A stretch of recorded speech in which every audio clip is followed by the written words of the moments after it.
Hello, my name is Daniel and I'm a nutritional therapist. And today I'd like to discuss how a diet high in processed foods can impact your health.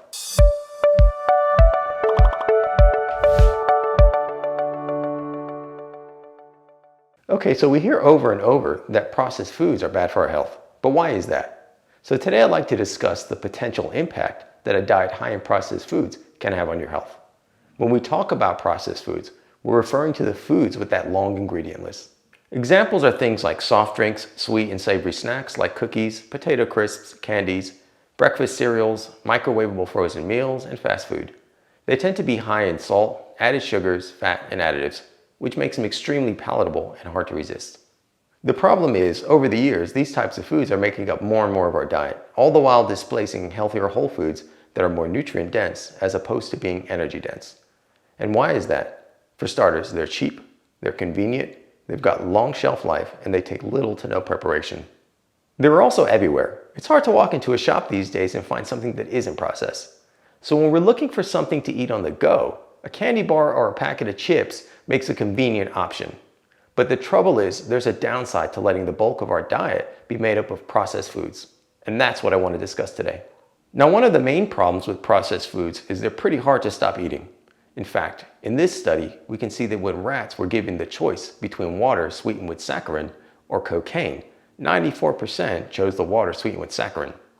We can also see this play out in human trials when comparing processed foods and unprocessed foods.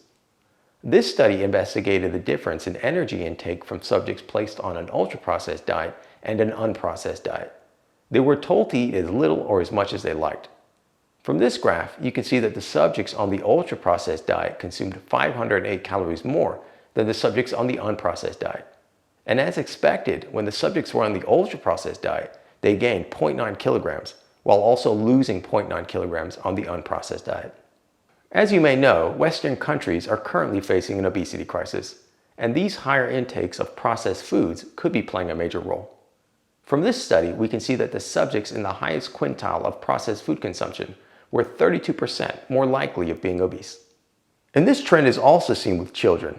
From this study, we can see that children who consume more sugar-sweetened beverages had higher BMIs as well as increased frequencies of obesity.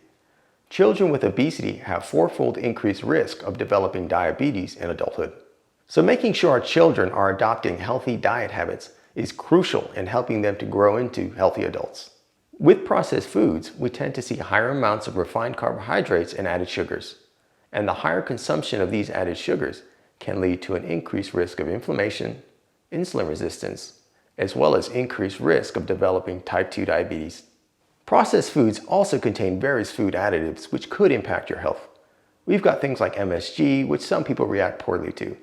There's also trans fats or partially hydrogenated vegetable oils. Partially hydrogenated vegetable oils can be up to 60% trans fats, and these have been linked to elevations in cholesterol as well as heart disease. There's also thickeners like guar gum and carrageenan, which can cause digestive issues. The list goes on, and to be honest, just looking at the ingredient list on some of these foods is enough to raise eyebrows. The long-term effects of a lot of these ingredients hasn't been thoroughly researched, so I always err on the side of caution with how much, if any, I allow in my diet. Recently, these products have been cleverly marketed towards the health conscious with things like flapjacks, granola bars, smoothies, vegetable crisps, yogurts, and flavored waters. However, you should always look at the back of the ingredient list and see if there's any excess sugar, vegetable oils, artificial sweeteners, or additives. If you're interested in some healthy alternatives to snack foods, you can check out my Instagram page where I regularly post snack and meal ideas. Well, that's it for me. If you enjoyed the video, hit the like button, make sure to subscribe or follow, and I'll see you next time.